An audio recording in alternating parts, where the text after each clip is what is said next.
नागपुर में शिवसेना उभाटा गुट के युवा नेता आदित्य ठाकरे ने मीडिया से बातचीत में कहा कि इंडिगो की उड़ानों में व्यवधान से कई लोग महत्वपूर्ण जगहों पर नहीं पहुंच पाए और एयरलाइन को नोटिस भेजा गया है। उन्होंने कहा कि विमानन क्षेत्र अब मनमानी का शिकार है और नए एयरपोर्ट्स बंद पड़े हैं। आगे ठाकरे ने भाजपा पर कामगार और पर्यटन क्षेत्रों में माहौल बिगाड़ने का आरोप लगाया।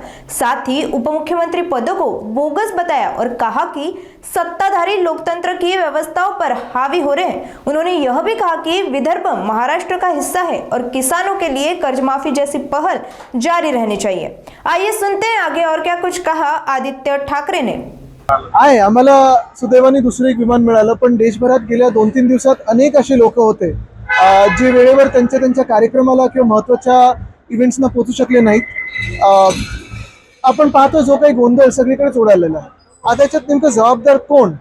इंडिगोच्या सगळ्या पूर्ण गोंधळामध्ये ठीक आहे, सीओला तुम्ही एक शोकॉज नोटीस पाठवलेली आहे, पण जे मंत्री महोदय आहेत ते देखील याच्यात जबाबदार नाही आहेत का? त्यांचं हे कर्तव्य नाही का पाहणं की जे त्यांनी गाईडलाईन्स काढलेले आहेत त्याला पालन त्याचं होत आहे, सेफ्टी नॉर्म्स तोडले जात आहेत, ह्या काही गोष्टींवर मला वाटतं केंद्र सरकारने उत्तर देणं गरजेचं आहे। सीओनी म्हटलं आहे की समजा विमान नाही आहे तर समृद्धीने घ्यावं। बरोबर आहे, पण आमच्यासारखी किंवा आपण इथे अधिवेशनात येणारे येऊ शकतो, पण काल आपण पाहिलं असेल एक जोडपं त्यांनी डिजिटल लग्न केलंय। कितीतरी लोक आपण पाहताय, हाल पाहताय, त्रस्त किती आहेत आणि कुठेही काही माहिती नव्हती त्या दिवशी। म्हणजे ते थट्टा म्हणून बोलायला चांगलं आहे की तुम्ही ह्याच्यानी या आणि त्याच्यानी या, कोण वंदे भारतनी या, हे सगळं ठीक आहे, पण जे एव्हिएशन सेक्टर 2014 पर्यंत आपण पाहत होतो केवढे तरी विमानं वेगवेगळे एअरलाईन्स होत्या, 2014 नंतर काय झालं की याच्यात मोनोपोली यायला लागली, का मारलं गेलं सेक्टर? दुसरी धक्कादायक गोष्ट ही देखील आहे, आपण पण ह्याचा अभ्यास करा। अनेक आपल्या देशात जे नवीन एअरपोर्ट्स उडानमध्ये बनवलेले आहेत ते एअरपोर्ट्स त्याच्यावर हजारो कोटीचा खर्च झालाय आणि आता बंद आहेत। कामगार सेनेचा वाद मोठा उफाळलेला आहे, बैठक सुद्धा घेतली होती साहेबांनी। कसं पाहता हा वाद पुढे हळूहळू वाढत जाणार? माझी इच्छा आहे की हा वाद वाढू नये, पण जर भाजपने राडा करण्याचा प्रयत्न केला, कुठेही वातावरण खराब करण्याचा प्रयत्न केला तर त्याला उत्तर दिलं जाईल। ह्याच्यात एक आपण टॅक्टिक पहा, भाजप असं करतं, मुंबईत आता 2 पंचतारिका हॉटेलमध्ये केलेलं आहे। पहिली गोष्ट म्हणजे पोलीस बंदोबस्त लावतं आणि त्यांच्या मागून SRPFच्या मागून लपून हे भाजपची काही टोळी येते आणि स्वतःचा बोर्ड लावण्याचा प्रयत्न करते।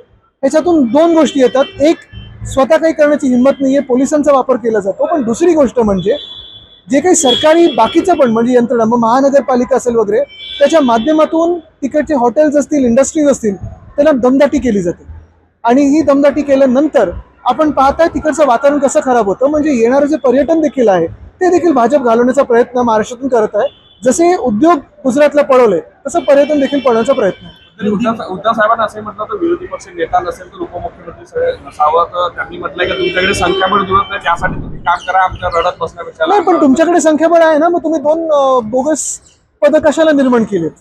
संख्याबळ तुमच्याकडे तर चांगलंच आहे, निवडणूक आयोगाने एवढं संख्याबळ दिलेलं आहे, मग तुम्ही ही खोटी पदं का निर्माण केली? सर हिंदी में जानना चाहेंगे आपके मित्र पक्ष जी एक ये पूरा नतीजे फिर आता हूँ।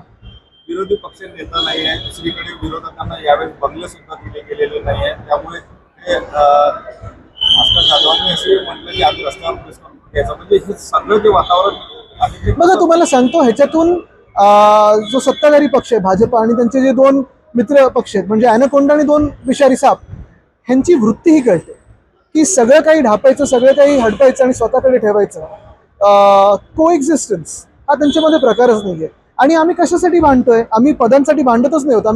आपण पहा, लोकशाहीमध्ये जे पद असायला पाहिजे ते नाही ठेवत, त्याच्याने 2 खोटी पदं निर्माण केली। चला, त्याच्यासाठी पण आम्ही भांडत नाही होत, पण जे आम्ही सतत मागे लागलोय की कर्जमुक्ती द्या, कर्जमुक्ती द्या, ते तरी द्या ना तुम्ही। एवढं सगळं तुमच्याकडे आहे ना, कर्जमुक्ती तर द्या शेतकऱ्याला।